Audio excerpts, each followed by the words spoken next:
तसेच आजच्या या कार्यक्रमाच्या वक्त्या professor doctor Pallavi Jadhav madam, neuroscience department MIT college of फिजिओथेरपीच्या विभाग प्रमुख यांना मी इथे आमंत्रित करते। तरी मॅडम आपल्याला आजच्या या कार्यक्रमामध्ये लहान मुलांमध्ये होणाऱ्या कोविड-19चा संसर्ग व फिजिओथेरपीची भूमिका या विषयावर आपल्याला सविस्तर मार्गदर्शन करतील। तरी मी पल्लवी मॅडमना विनंती करते पुढील कार्यक्रमाला सुरुवात करावी। Welcome Pallavi madam. धन्यवाद डॉक्टर शीतल। सर्वप्रथम सर्व जनतेला माझा नमस्कार। मी डॉक्टर पल्लवी जाधव आजच्या या कार्यक्रमात म्हणजे आपल्या या लाईव्ह वेबिनारमध्ये आपल्या सर्वांचं स्वागत करते। आमचे प्रेरणास्थान संपादक माननीय डॉक्टर श्री विश्वनाथ कराड सर तसेच माई MIT पुणे इथे कार्यकारी अध्यक्ष प्रोफेसर माननीय Shri Rahul Vishwanath Karad sir, MIMSR campus Latur येथील कार्यकारी संचालक माननीय आमदार श्री रमेशप्पा कराड सर व डॉक्टर हनुमंत कराड सर यांनी सर्वांनी आज मला इथे या कार्यक्रमात मार्गदर्शन करण्यासाठी संधी उपलब्ध करून दिली, याबद्दल मी सर्वांचंच आभार व्यक्त करते। त्याचप्रमाणे आमच्या महाविद्यालय कॉलेज ऑफ फिजिओथेरपी येथील सर्व कर्मचारी, शिक्षक व शिक्षकोत्तर कर्मचारी ह्या सर्वांनी या कार्यक्रमासाठी मला प्रोत्साहन दिलं व या कार्यक्रमामध्ये सहभाग झाले यासाठी देखील मी त्या सर्वांचा आभार व्यक्त करते। आपण सर्वच जाणकार आहात आणि जाणत आहात की मागील वर्षांपासून आपल्या देशातच नव्हे तर संपूर्ण भारतात कोरोना व्हायरसने हाहाकार मचवला आहे। त्याच अनुषंगाने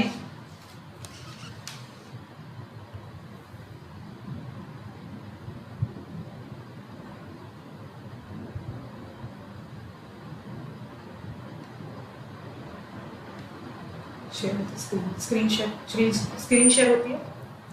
नमस्कार, माझी स्क्रीन शेअर होती है का तुम्हाला सर्वांना?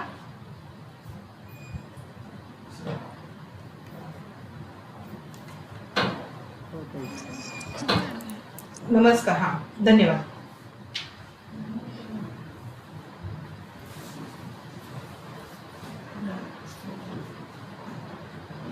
स्क्रीन शेअर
आपल्या कार्यक्रमात थोडा तकनिकी प्रॉब्लेम आल्यामुळे थोडा उशीर लागतोय।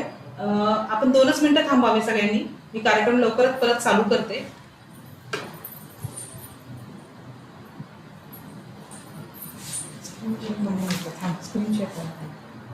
हॅलो, मी सर्व प्रेक्षकांना विनंती करते की थोडा वेळ टेक्निकल इश्यूमुळे थोडा प्रॉब्लेम होत आहे। मॅम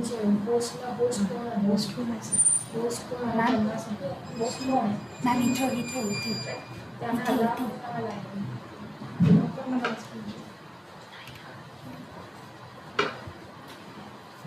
स्क्रीनशॉट त्यांना द्या ना. मला द्या. तुम्ही काय केलं हे तुम्ही काय केलं मग त्यांना पोस्ट द्या ना. इथून त्यांना पोस्ट करू ना. त्यांना पोस्ट करू. मला पोस्ट मला स्क्रीन शेअर द्या. तिकडनं मला स्क्रीन शेअर द्या. कोण आहे श्रुतीला सांगा तिकडे ह्यांना हां मॅडम मला स्क्रीन शेअर द्या. आता मी माझं हे कसं करणार सांगतो. इथून काहीच नाही मॅम, तिकडे आहे.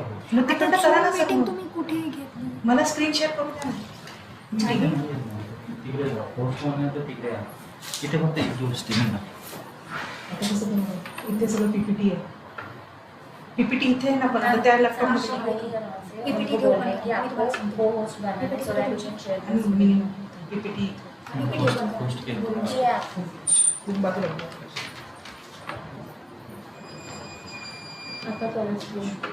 चला बोलू.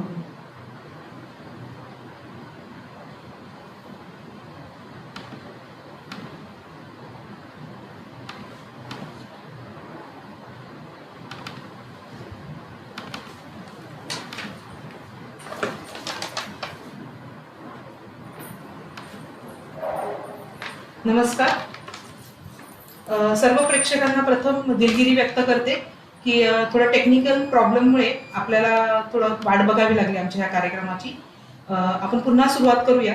तर मी आज ह्या विषयावरती आपल्याला सर्वांनाच माहिती आहे, आपण सर्वच जाणकार आहात की मागील वर्षांपासून आपल्या देशामध्येच नव्हे तर अख्ख्या भारतात, अख्ख्या जगभरात कोरोना व्हायरसने हाहाकार मचवला आहे व त्याचा परिणाम शारीरिक, मानसिक, आर्थिक आणि शैक्षणिक क्षेत्रावर आपल्याला बऱ्याच प्रमाणे बघायला मिळतो. तर ते आपण आज जाणून घेणार आहोत की हा परिणाम कसा दिसतो. कोरोना व्हायरसची गेल्या वर्षी म्हणजे मार्च 2020 मध्ये पहिली लाट भारतात चालू झाली आणि ह्या पहिल्या लाटेमध्ये प्रामुख्याने 50 वर्षावरील लोकांमध्ये संक्रमण आढळून आले व त्याच संक्रमणामुळे बरीचशी जीवहानी देखील झाली होती. नंतर ह्या वर्षी आपल्या भारतामध्ये कोरोना व्हायरसची दुसरी लाट ही सुरू झालेली आहे. या दुसऱ्या लाटेमध्ये 30 वर्षावरील लोकांमध्ये हे संक्रमण मोठ्या प्रमाणात आढळून दिसत आहे व त्यामध्ये देखील बरीचशी जीवहानी होत आहे. पहिल्या लाटेच्या तुलनेत दुसऱ्या लाटेमध्ये जीवहानीचं प्रमाण जास्त आहे. या पहिल्या लाटेमध्ये गेल्या वर्षी साधारणपणे 1 ते 2% मुलांचा व किशोरवयीन मुलांचा समावेश होता. तर या दुसऱ्या कोरोनाच्या लाटेमध्ये ते प्रमाण 5 ते 10% येऊन पोहोचलं आहे. आणि आता प्रशासनाने व जागतिक आरोग्य संघटनेने ही माहिती व त्यांच्या माहितीनुसार व नियमावलीनुसार कोरोनाची तिसरी लाट लवकरच येणार आहे व त्या लाटेत देखील भारतामध्ये कोरोना 20 वर्षाखालील वयोगटातील मुले व किशोर वयोगटातील मुले यांना जास्त धोका दर्शवला गेला आहे व त्याचे परिणाम ह्या लहान मुलांमध्ये दिसून येणार आहे. तर त्याच अनुषंगाने आपण आजचा हा कार्यक्रम म्हणजेच लहान मुलांमध्ये होणाऱ्या कोविड-19चा संसर्ग व फिजिओथेरपीची व त्यात फिजिओथेरपीची भूमिका या विषयाबद्दल थोडीशी माहिती घेणार आहोत. आपल्या सर्वांनाच माहिती आहे की कोविड-19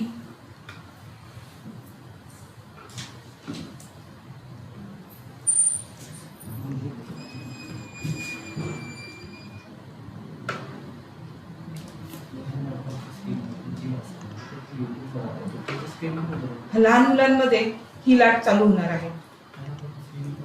तर याचा संसर्ग कसा होतो हे आपल्याला साधारणपणे बघायचं. तर याचे 2 मुख्य कारण आहेत संसर्ग होण्याचे. ते म्हणजे एकतर घरातील आईवडील किंवा मोठी माणसं. जेव्हा आईवडील किंवा घरातील इतर मोठी माणसं कामानिमित्त बाहेर पडतात आणि ते जर कुठल्या कोरोना संसर्गित रुग्णाशी संपर्कात आले आणि ते जेव्हा घरी येतात तेव्हा तो संसर्ग त्या रुग्णांपासून आपल्या मुलांकडं पास ऑन करतात किंवा देऊ शकतात, जास्त संभव नाही. हे त्यांच्या श्वासामार्फत होतं. त्यामुळे आईवडिलांनी किंवा मोठ्या माणसांनी, घरातल्या इतर मोठ्या माणसांनी ही काळजी घ्यावी की जेव्हा ते बाहेरून घरी येतात तेव्हा त्यांनी काही नियमांचे पालन करावे. ते नियम मी तुम्हाला ह्या आजच्या वेबिनारमध्ये पुढे सांगणार आहे. तर हे त्यांच्या आईवडिलांच्या किंवा मोठ्या व्यक्तींच्या श्वासाद्वारे हे लहान मुलांना जातात. तर बऱ्याच वेळा आपण आईवडील किंवा मोठी माणसं घरातली ही लोक घरात देखील मास्क वापरत नाही किंवा मुलांना जेव्हा जवळ घेतात तेव्हा मास्क वापरत नाही किंवा काही नियमांचे पालन करत नाही. तर तसं केल्यास हा संसर्ग आईवडिलांकडनं किंवा मोठ्या माणसांकडनं मुलांना होऊ शकतो. तर ह्या पहिल्या कारणाची किंवा तोची जास्त संभावना असते किंवा आपण म्हणू शकता 60 ते 70% ह्या कारणामुळेच मुलांना संसर्ग होऊ शकतो. तसेच दुसरे कारण म्हणजे मुलांनी इतर मुलांबरोबर खेळायला जाणे किंवा त्यांच्याबरोबर मिक्स होणे. ह्यामुळे सुद्धा जर इतर दुसऱ्या मुलांना कोणाला कोरोनाचा संसर्ग झाला असेल तर त्यामुळे देखील आपल्याला आपल्या मुलामध्ये तो होऊ शकतो किंवा त्याचा स्रोत होऊ शकतं.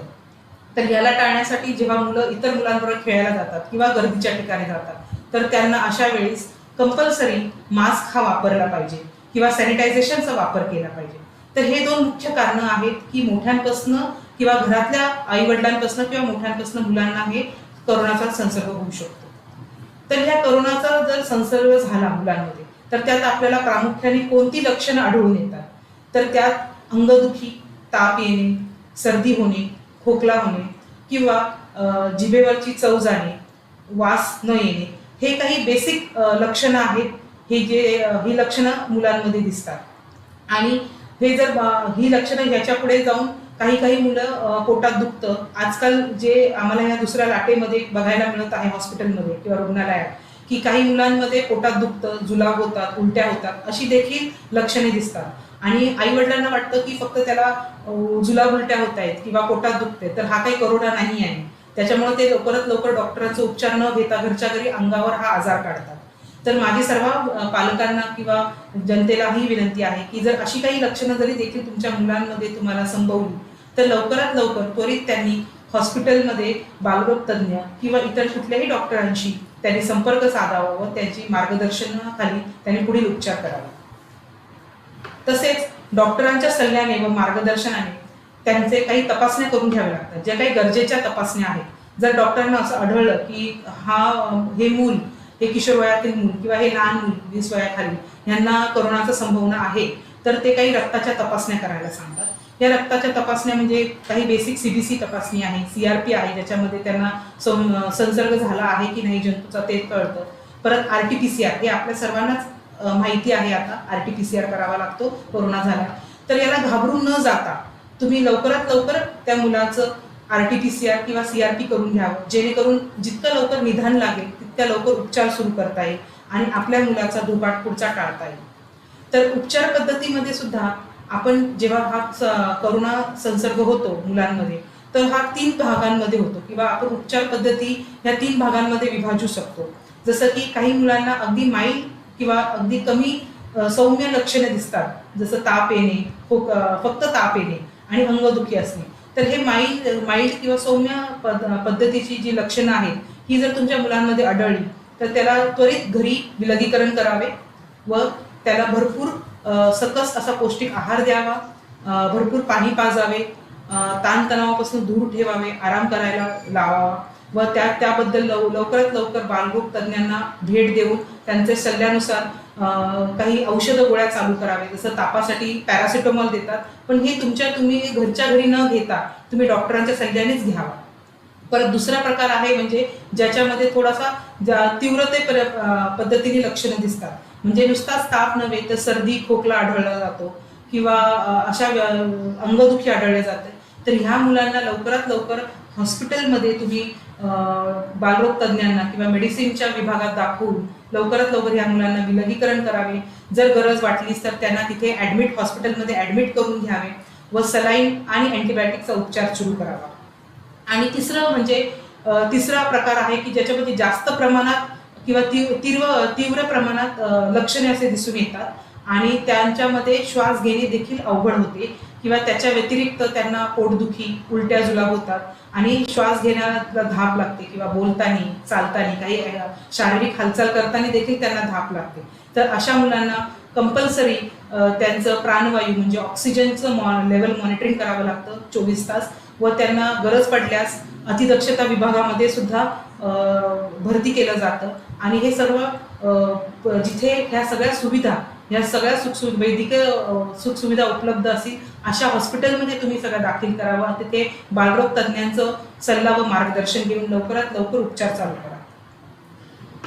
बऱ्याच वेळा काय होतं की कोरोना होऊन गेला, आपल्या मुलाला कोरोना होऊन गेला आणि आता तो बरा झाला. शक्यता कशी असते की जेव्हा लहान मुलांमध्ये कोरोना होतो तर जेव्हा 14-15 दिवस होतात, आई वडिलांना असं गोड गैरसमज होतो की आता आपला मुलगा बरा झालाय, त्याला कोरोना होऊन गेलाय आणि आता याच्या पुढे त्याला काही होणार नाही किंवा तो आता पूर्णपणे नीट झालाय. तर हा खूप गैरसमज आहे. खरं तर कोरोना संसर्ग हा 14 ते 15 दिवसापर्यंत खूप तीव्र प्रमाणात आपल्या शरीरावर घातक असतो. त्यानंतर तो सौम्य होतो. पण याचा अर्थ तो जेव्हा सौम्य होतो याचा अर्थ असा नाही की तो पूर्ण आपल्या शरीरातून निघून जातो. काही मुलांमध्ये असंही आढळते सध्या ह्या दुसऱ्या लाटेमध्ये की 4 ते 6 आठवड्यानंतर देखील मुलांवरती काही इतर शरीरावर किंवा इतर अंगाच्या भागांवर सुद्धा परिणाम होतो. जसे की डोळे लाल होणे, खाजवणे, अंगावर पुरळ येणे आणि रक्तदाब कमी होणे, हृदयाला सूज येणे, हातापायांवर सूज येणे, हे विशिष्ट जी लक्षणं आहेत ही 4 ते 6 आठवड्यानंतर चालू होतात. तर आई वडिलांनी कृपया ह्या लक्षणांवर सुद्धा लक्ष ठेवावं. आपल्या मुलाला कोरोना होऊन गेला आहे, आता तो पूर्णपणे बरा झालाय किंवा तो बाहेर पडू शकतो, हे गैरसमज काढून टाकावा किंवा ह्या मुलांना 1 ते 2 महिने आपल्या निगराणीत ठेवावं किंवा डॉक्टरांचा सल्ला मार्गदर्शन सतत घेत राहावं, हे कायम लक्षात ठेवावं. तर याला आम्ही MIS म्हणतो, म्हणजे मल्टिपल सिस्टम इन्फेक्शन आणि इन्व्हॉल्वमेंट असते ह्याच्यामध्ये. तर ह्या गोष्टींवर सुद्धा लक्ष ठेवावं. अशी जर लक्षणं आढळलीच तर इमिजिएटली त्वरित हॉस्पिटलमध्ये दाखल करावं किंवा बालरोग तज्ज्ञांचा सल्ला व उपचार घ्यावा.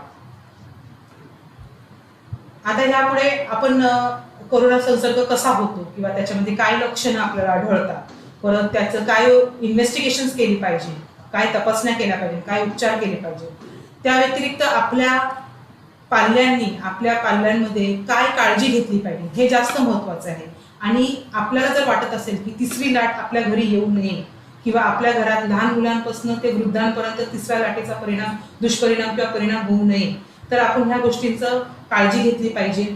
आणि ती काळजी म्हणजे मोठ्यांनी, घरातल्या पालकांनी किंवा इतर मोठ्यांनी देखील घराबाहेर गरज असेल तरच पडावे, गरज नसताना बाहेर पडू नये. किंवा जेव्हा तुम्ही बाहेर जाणार आहात तेव्हा तुम्ही कंपल्सरी काळजीने मास्क वापरावा. त्या मास्कनी आपले नाक आणि तोंड व्यवस्थितरित्या झाकलं गेलं पाहिजे.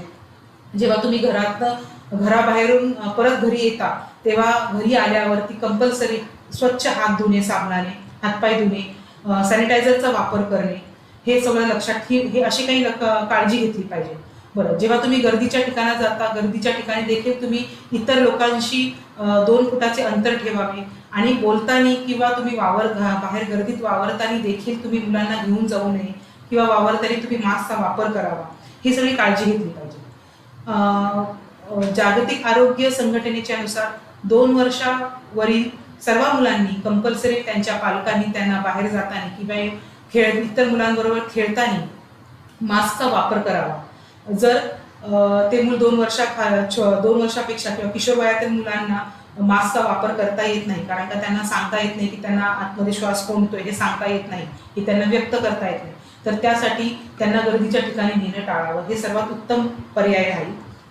याच्या उपरही आपण तसेच पालकांनी कुठल्याही अफवांवरती, म्हणजे आजकाल जे व्हॉट्सअप ग्रुपवरती जे मेसेजेस येतात किंवा अफवा पसरतात त्याच्यावर विश्वास न ठेवता आपण डॉक्टरांचा सल्ला घ्यावा. घरच्या घरी उपचार करू नये.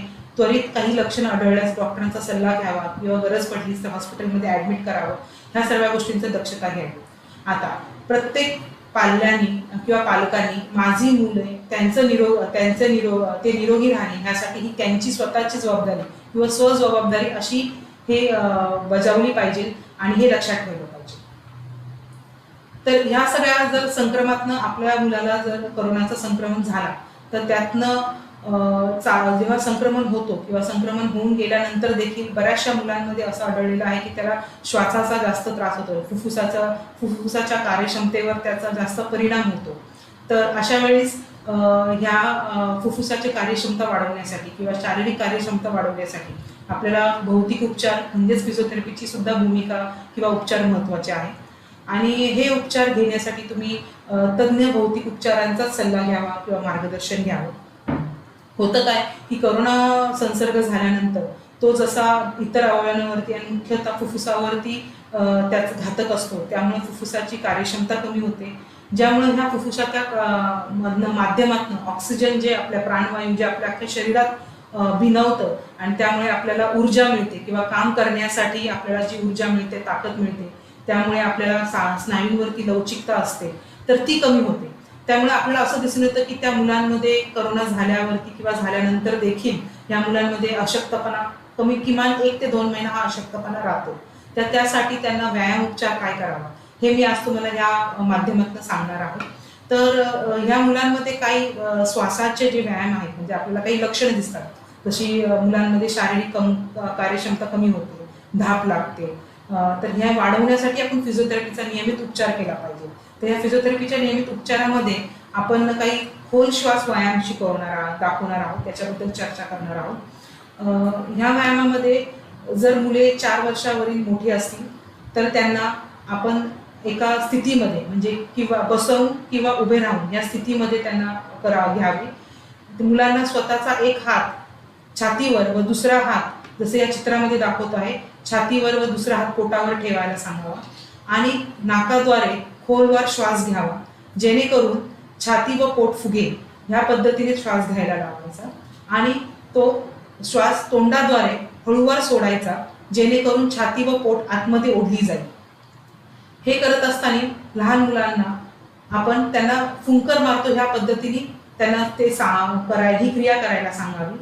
जर 4 वर्षाखाली मुलं असेल आणि ते जर आपल्याला ह्या व्यायाम पद्धतीमध्ये ह्या व्यायाम उपचारामध्ये कॉपरेट करत नसतील किंवा त्यांना समजत नसेल तर अशा वेळेस आपण हे खेळण्याच्या माध्यमातून देखील करू शकतो. जसे की पाण्याच्या बुडबुडे किंवा साबणाच्या पाण्याचे बुडबुडे करणे किंवा एखादं कागदी फूल असतं ते चेहऱ्याच्या समोर ठेवणे, लांब ठेवणे किंवा मेणबत्ती लांब ठेवणे व त्या लहान मुलाला नाकाद्वारे खोलवर श्वास घेऊन तोंडाद्वारे तो श्वास सोडायला सांगणे, फुंकर मारायला सांगणे, जेणेकरून ते कागदी फूल किंवा ते आपण मेणबत्तीची जी ज्योत आहे ती विझवायला सांगणे.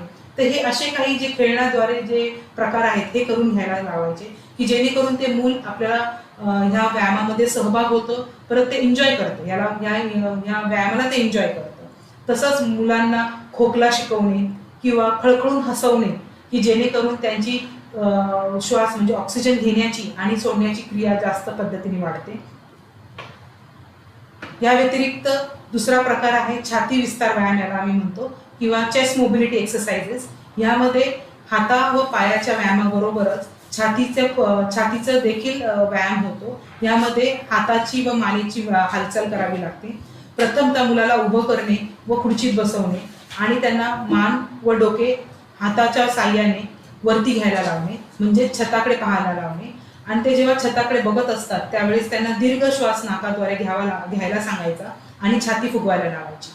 परत तो श्वास काही वेळ म्हणजेच 1, 2, 3 असं 3 सेकंद मोजेपर्यंत ती छाती फुगवायला लावायची. पुन्हा ते श्वास हळूहळू तोंडावाटे सोडत असताना हात, मान व छाती पूर्णपणे पायाकडे म्हणजे जमिनीकडे घेऊन जायला सांगायची. तर हे असे काही छाती विस्तार व्यायाम देखील तुम्ही करू शकता. याच्याने हातापायाचे स्नायू देखील लवचिक होतात व त्याचबरोबर फुफ्फुसाची कार्यक्षमता देखील वाढते. आता मी तुम्हाला व्हिडिओ दाखवणार आहे. या व्हिडिओमध्ये तुम्हाला दिसेल की आम्ही कशा पद्धतीने हे व्यायाम करायला शिकवतो. आता इथे ही जी व्यक्ती आहे ही खोल नाकाद्वारे श्वास घेत आहे, ज्यामुळे नाकाद्वारे श्वास घेताना छाती व पोट फुगले जाते आणि तोंडाचा चंबू करून तो श्वास ते हळू सोडत आहे. तर श्वास सोडताना छाती व पोट हे दोन्ही आतमध्ये येतं. त्यानंतर हा व्यायाम सेम आपण बसवून देखील करू शकतो. मुलाला हळूवारपणे फुंकर मारायला सांगायचे आहे. नाकाद्वारे खोलवर श्वास घ्यायचा, छाती फुगवायची व तोंडाचा चंबू करून तो फुकायचा. त्यानंतर आपण दुसरा व्यायाम बघणार आहोत. याच्यामध्ये हात मुलांना डोक्याच्या मागे ठेवायला सांगायचं व श्वास घेत ते हाताचे कोपरे मागे घ्यायला सांगायचे आणि छाती फुगायला लावायची. त्याचबरोबर श्वास तोंडाने सोडून हात पुढे घेण्यास सांगायचं. तर हे तुम्ही 5 ते 10 वेळा रिपीट करू शकता किंवा वारंवार करू शकता. त्याचबरोबर हात श्वास घेताना छताकडे घ्यावे व श्वास सोडताना खाली घ्यावे. ही व्यायाम देखील तुम्ही, ही छाती विस्तार व्यायाम देखील तुम्ही 5 ते 10 वेळा करायला लावू शकता. हे सर्व व्यायाम खूप सोपे आहेत आणि हे घरच्या घरी तुम्ही सर्व मुलांना किंवा तुम्ही देखील मोठ्यांनी सुद्धा केले तर चालतील असं हे या पद्धतीने केले पाहिजे. त्यानंतर आपण इंटेन्सिव्ह स्पायरोमेट्री हे उपकरण बघणार आहोत. हे इंटेन्सिव्ह स्पायरोमीटर हे जे उपकरण आहे हे लोकांमध्ये हळूहळू आणि खोल श्वास घेण्यास मदत करते. हे फुफ्फुसामध्ये मजबूती किंवा ताकद आणते व त्यांच्या ऑक्सिजन लेवल वाढवते. हे कसा वापरावा त्यासाठी आपण लहान मुलांमध्ये हा जो स्पायरोमीटर इथे उपक्रम जो दिसतोय तो टेबलवर किंवा लहान मुलांच्या किंवा आपल्या हातावर समोर चेहऱ्यासमोर ठेवायचा प्रथमतः. त्याचा हा जो माउथपीस आहे तो माउथपीस आपल्या तोंडात ठेवून आपल्या बोटांनी त्याच्या आजूबाजूला चंबू करावा आणि त्यानंतर त्या माउथपीसद्वारे आपण नाकाने जेव्हा श्वास घेतो तेव्हा ते श्वास, आता मी तुम्हाला इथे व्हिडिओ दाखवणार आहे. त्या व्हिडिओमध्ये तुम्हाला इथे दिसेल की जेव्हा नाकाने आपण दीर्घ श्वास घेतो त्यावेळेस त्याच्यामधले जे चेंडू आहेत ते वरती ओढले गेले पाहिजे आणि जेव्हा तोंडाने आपण हळूहळूपणे श्वास त्या माउथपीस मध्ये सोडायचा आहे जेणेकरून ते चेंडू पुन्हा खाली आले पाहिजे. तर तुम्ही बघाल की इथे 2 प्रकारचे इंटेन्सिव्ह स्पायरोमीटर्स दिसतात तुम्हाला. तो हा जो डावीकडे प्रथम जो स्पायरोमीटर आहे त्याच्यामध्ये 3 चेंडू आहेत. हे मुख्यतः आम्ही मोठ्या रुग्णांमध्ये किंवा मोठ्या लोकांमध्ये वापरायला सांगतो. आणि हा जो उजवीकडे जो आहे ज्याच्यामध्ये एकच बॉल आहे हा आम्ही लहान मुलांमध्ये वापर करतो याचा. तर याच्यामध्ये एकच चेंडू असतो आणि ह्या स्पायरोमीटरवरती काही लेवल्सचे मार्किंग्स आहेत ज्यामुळे आपल्याला श्वास घेतल्यावरती आपल्या फुफ्फुसामध्ये किती हवा किंवा किती ऑक्सिजन गेले आहे याचं प्रमाण देखील तिथे दिसतं. तर हे जे स्पायरोमीटर आहे हे ड्युरिंग ट्रीटमेंट म्हणजे ट्रीटमेंटच्या वेळेस फार उपयोगात पडतं की आपण हे बॉल मुलांना हे चेंडू उडवायच्या नादाने किंवा त्यांना खेळण्याच्या व्यायामाने हे आपण त्यांना करायला सांगू शकतो व त्याच्यात आपल्याला त्यांच्या फुफ्फुसाची कार्यक्षमता किती आहे किंवा किती वाढली याचीही आपण प्रगती मोजू शकतो. त्यानंतर आपण काही असे व्यायाम आहेत जसं काही योग श्वास व्यायाम. तर याच्यामध्ये मुख्यतः आपण योगाचा वापर करतो. ह्या योगाच्या वापरामध्ये काही योगाचे प्रकार आहेत की सिंहासन आहे, प्राणायाम आहे किंवा कपालभाती आहे आणि त्याचबरोबर जसं भुजंगासन आहे. तर हे सगळे आसन करताना आसनासोबत आपण याच्यात प्रामुख्याने श्वास घेणे व श्वास सोडणे ह्या प्रक्रियेवर जास्त भर दिला पाहिजे म्हणजेच इनहेलेशन अँड एक्झलेशन. तर ह्या योग श्वास व्यायामांमुळे शरीराचे लवचिकता, शरीराची हालचाल, परत त्याचबरोबर श्वासाचा किंवा फुफ्फुसाचा व्यायाम देखील होतो. तर हे देखील खूप उपयोगाचे पडतात. हे व्यायाम देखील उपयोगाचे पडतात. त्याचबरोबर जर आपल्याला आपल्या मुलांमध्ये प्रतिकारशक्ती त्यांची व्यवस्थित ठेवायची असेल किंवा प्रतिकारशक्ती चांगली ठेवायची असेल तर त्यासाठी आपल्याला मुलांना सकस असा पौष्टिक आहार हा दिला पाहिजे. आपल्याला जर असं वाटतं की आपल्या घरात कोणालाही कोरोना होऊ नये किंवा कुठलाही रोग होऊ नये तर त्यासाठी काही गोष्टींचं पालन करावं लागतं. त्यात प्रथमतः आहाराबद्दल आपल्याला लक्ष द्यावं लागतं. त्यांना पौष्टिक असा आहार द्यावा लागतो. त्याचबरोबर त्यांचे शारीरिक व्यायाम हे महत्त्वाचे आहेत आणि त्यांना व्यवस्थित ह्या मुलांना झोप झाली पाहिजे. आणि शारीरिक व्यायामामध्ये आता जसं मी सांगितलं की श्वासाचे काही व्यायाम आहेत, छाती विस्तार व्यायाम आहेत, त्याच प्रकारे काही मुलांसाठी गतिशील व्यायाम ज्याला आम्ही स्ट्रेचिंग एक्सरसाइजेस देखील असं म्हणतो हेही देखील घरच्या घरी आपण करून घेऊ शकतो. यामध्ये प्रामुख्याने तुम्ही चुकीच्या पद्धतीचे व्यायाम होऊ नये किंवा व्यायामाचा देखील अतिरेक होऊ नये त्यासाठी तुम्ही तज्ज्ञ फिजिओथेरपिस्टचा सल्ला उपचार घ्यावा. त्यांचं मार्गदर्शनाखाली या मुलांना व्यायाम करून घ्यावे. तर या व्यायामाचा एक प्रोटोकॉल असतो ज्यामध्ये आम्ही वॉर्मअप, एरोबिक एक्सरसाइजेस आणि कूल डाऊन एक्सरसाइजेस असं काही हा प्रोटोकॉल असतो. त्यामध्ये जे एरोबिक वॉर्मअप एक्सरसाइजेस आहे हे प्रथमतः आपण 10 ते 15 मिनिटं करण्यासाठी प्रोत्साहित करतो मुलांना. आणि ह्यामध्ये आपण जे आता आपण स्ट्रेचिंग एक्सरसाइजेस बघितले आहेत किंवा रिपिटेटिव्ह मुवमेंट्स ह्या करून घेतो. आणि याचा परिणाम असा होतो की त्यामुळे शरीराला गती मिळते आणि आपली जे हृदयाचे ठोके आहेत ते थोडेसे वाढतात किंवा शरीराचा जे तापमान आहे तो वाढतो, ज्यामुळे आपल्याला शरीराच्या स्नायूंना सर्वांना एक रेडीनेस, प्रिपेअर्डनेसचा, अलर्टनेसचा मेसेज मिळतो आणि त्यामुळे आपल्या शरीराची गती वाढते. आणि मग त्यानंतर आपण एरोबिक एक्सरसाइजेस हे करतो. तर या एरोबिक एक्सरसाइजेसमध्ये मुख्यतः आपण धावणे, जागच्या जागी धावणे किंवा मैदानावर खेळणे असे कठोर शारीरिक व्यायाम करायला सांगतो. सध्याच्या या लॉकडाऊनच्या पिरियडात आपण मुलांना बाहेर पाठवू शकत नाही किंवा आपण त्यांना मैदानात इतर मुलांबरोबर खेळायला पाठवू शकत नाही. त्यासाठी आपण घरच्या घरी स्पॉट जॉगिंग किंवा जागच्या जागी मार्चिंग हे किंवा उड्या मारणे, दोरीवर उड्या मारणे ह्या गोष्टी अशा करू शकतो. किंवा ज्यांच्याकडे गच्ची ही सुविधा आहे तर गच्चीवरती देखील ते आपल्या मुलांना विविध पद्धतीने खेळ खेळायला सांगू शकतात, ज्यामध्ये आई वडिलांनी किंवा घरच्या इतर मोठ्यांनी सुद्धा सहभागी होऊन त्यांच्याबरोबर खेळावं आणि त्याच्यामध्ये त्यांचा कठोर शारीरिक व्यायाम व्हावा ही त्याच्या मागची भूमिका आहे. त्यानंतर ह्या मुलांमध्ये आपण स्ट्रेचिंग एक्सरसाइजेस करायला सांगतो किंवा योगाचे एक्सरसाइजेस करायला सांगतो, जे आत्ताच आपण पाहिले आहेत की योगामध्ये देखील आपण प्राणायाम, कपालभाती, योग प्राणायाम ह्या गोष्टी करायला सांगतो. आणि स्ट्रेचिंगमध्ये मुख्यतः जर स्नायूंची फ्लेक्झिबिलिटी वाढते, म्हणजे आपण जेव्हा स्ट्रेचिंग एक्सरसाइजेस किंवा गतिशील व्यायाम करतो त्यामध्ये काय होतं की आपल्या स्नायूंची लवचिकता वाढते, स्नायूंचा ऑक्सिजन पुरवठा वाढतो आणि आपल्या शारीरिक इन जनरल आपल्या शारीरिक ऑक्सिजन पुरवठा किंवा डिमांड वाढल्यामुळे त्याचा पुरवठा देखील वाढतो आणि त्याचा परिणाम फुफ्फुसावर होतो. मग फुफ्फुसाला जास्त कार्यक्षमता किंवा फुफ्फुसाची कार्यक्षमता वाढते आणि फुफ्फुसाला जास्त काम करावं लागतं. तर ह्या गोष्टींमुळे आपल्या शरीरावरती देखील आणि आपल्या फुफ्फुसाच्या कार्यक्षमतेवरती देखील नक्कीच पॉझिटिव्ह परिणाम होतो आणि ते सुधारते. आणि व्यायाम करताना ही कूल डाऊन पिरियड देखील आपण 5 ते 10 मिनिटं करावं.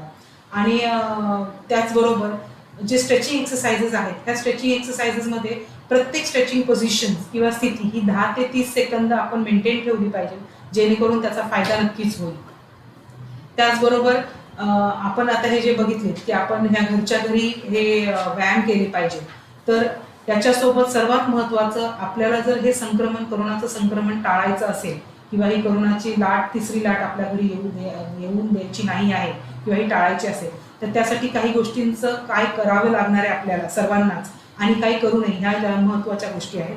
त्यामध्ये सर्वात प्रथम आपण स्वतः घराबाहेर जास्तीत जास्त पडू नये, घरी राहावे आणि घराबाहेर पडावे लागलेच तर ते कंपल्सरी मास्क वापरावा. मास्क अशा पद्धतीने वापरावा की आपले नाक आणि तोंड झाकले गेले पाहिजे. आणि तो मास्क आपण शक्यतो 3 प्लाय किंवा 5 प्लाय हा मास्क वापरावा शक्य असेल तर. शक्य नसेल तर कापडी मास्क हा डबल कापडी मास्क वापरावा, जेणेकरून कोरोना संसर्गाचा टळलं जाईल. सतत सॅनिटायझरचा वापर करावा किंवा घरी आल्यावरती किंवा इतर वेळेस देखील हात स्वच्छ साबणाने हात धुवत राहावे. ह्या अशा काही गोष्टींचं पालन करावं. परत शक्यतो आपण गर्दीचा काही गोष्टी टाळाव्या, जसं की गर्दीत जाणे. त्याच्या व्यतिरिक्त आपण लोकल ट्रान्सपोर्ट किंवा इतर गाड्यांमध्ये जिथे खूप गर्दी असेल अशा गाड्यांमध्ये प्रवास करू नये. सतत मास्क वर खाली करणे, मास्कला हात लावणे किंवा तोच मास्क न धुता रोज वापरणे हे चुकीच्या पद्धती आहेत, तर ह्या गोष्टी टाळाव्या. तर ह्या सगळ्या गोष्टी असं केल्यामुळे आपल्याला कोरोना संसर्ग हा कमी प्रमाणात होऊ शकतो. जर आपली मुले बाहेर पडत असतील किंवा जर शाळेमध्ये काही गेलेत किंवा काही कार्यक्रमानिमित्त जर आपण बाहेर पडलो तर त्या ठिकाणी आपल्या शारीरिक तापमान मोजून घ्यावे की जेणेकरून आपल्याला काही लक्षणं आढळतायत का हे लक्षात येईल. किंवा कोणाला भेटताना देखील किंवा कोणाशी संपर्कात आलं देखील तरी त्यांना गळाभेट घेऊ नये किंवा त्यांच्याशी हात मिळवू नये, तर लांबून नमस्कार करावा किंवा त्यांच्याशी लांबून कमीत कमी 2 फुटाचा अंतर ठेवून त्यांच्याशी बोलावे.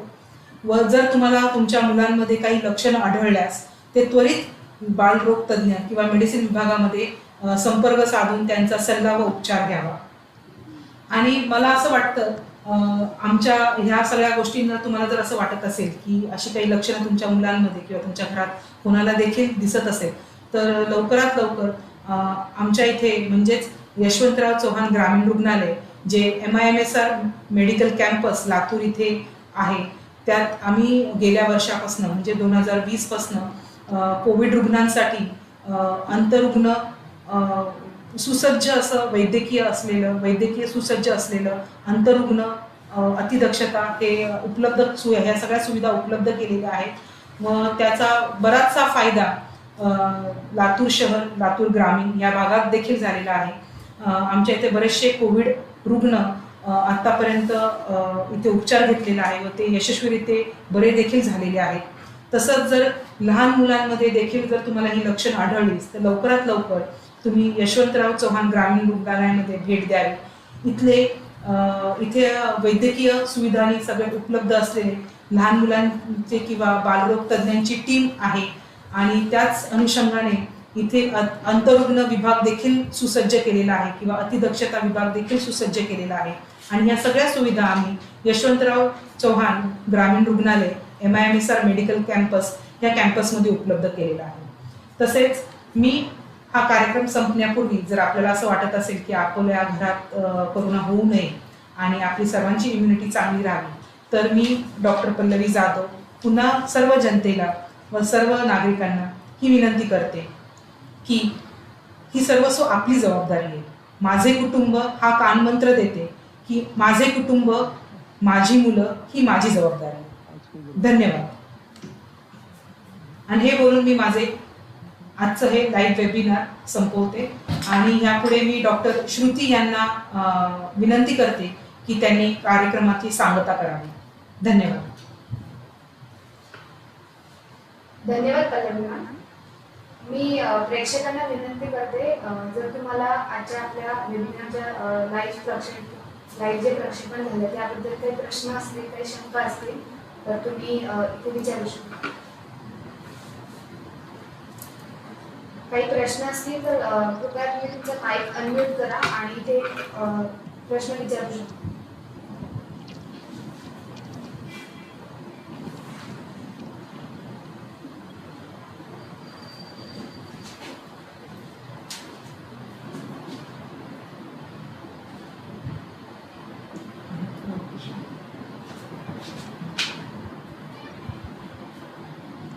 जसं की प्रेक्षकांना आता काही प्रश्न नसतील तर मॅडमने जे आता प्रेझेंटेशन घेतलेलं आहे ते सर्वांना खूप व्यवस्थितरित्या समजलं आहे असं मी समजते. तर मी डॉक्टर श्रुती ताडमारे सहाय्यक प्राध्यापक MIT कॉलेज ऑफ फिजिओथेरपीच्या वतीने आज आपल्यासमोर आभार व्यक्त करण्यासाठी उपस्थित आहे. सर्वप्रथम मी डॉक्टर पल्लवी मॅम यांचे मनापासून आभार मानते.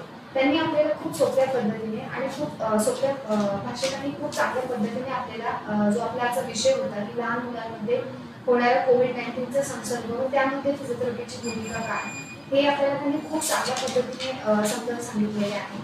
तसेच मी आमचे प्रेरणास्थान संस्थापक माननीय डॉक्टर विश्वनाथ कराड सर, तसेच कार्यकारी अध्यक्ष माईर MIT पुणे प्रोफेसर माननीय श्री राहुल विश्वनाथ कराड सर, तसेच कार्यकारी संचालक MIMSR कॅम्पस लातूर माननीय आमदार श्री रमेशप्पा कराड सर व डॉक्टर हनुमंत कराड सर, प्राचार्य डॉक्टर जमादार सर, सह अधिष्ठाता डॉक्टर नागोबा सर, शैक्षणिक व प्रशासकीय अधिकारी डॉक्टर सरिता मंत्रीना या सर्वांचे अमूल्य मार्गदर्शन लाभले त्या सर्वांचे मी मनापासून आभार व्यक्त करते.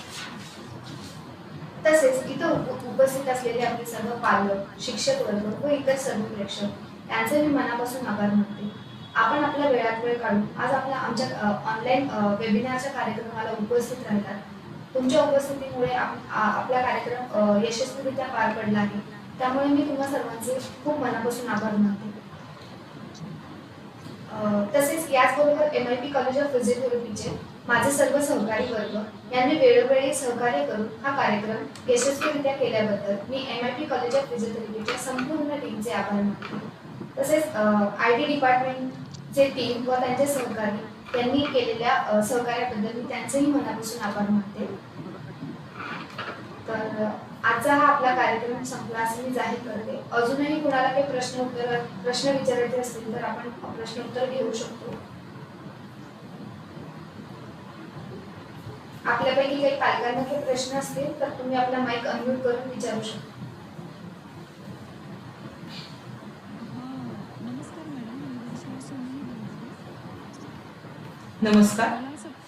मला असा प्रश्न विचारायचा आहे की मुलांसाठी लस अवेलेबल आहे का?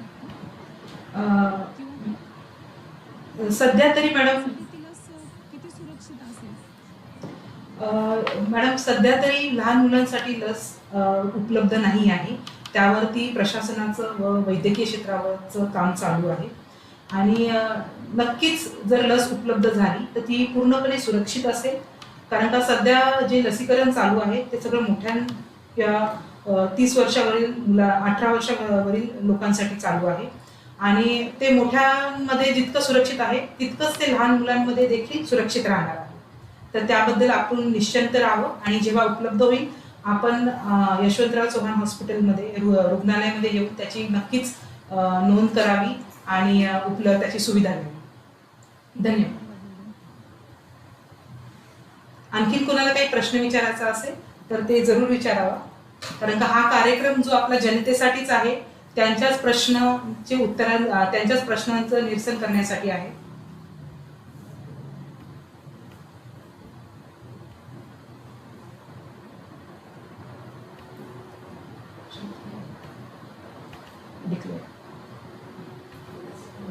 तर मी आजचा हा कार्यक्रम इथे संपला असं घोषित करते आणि तुम्ही उपस्थित राहिल्याबद्दल सर्व प्रेक्षकांना पुन्हा एकदा मनापासून धन्यवाद.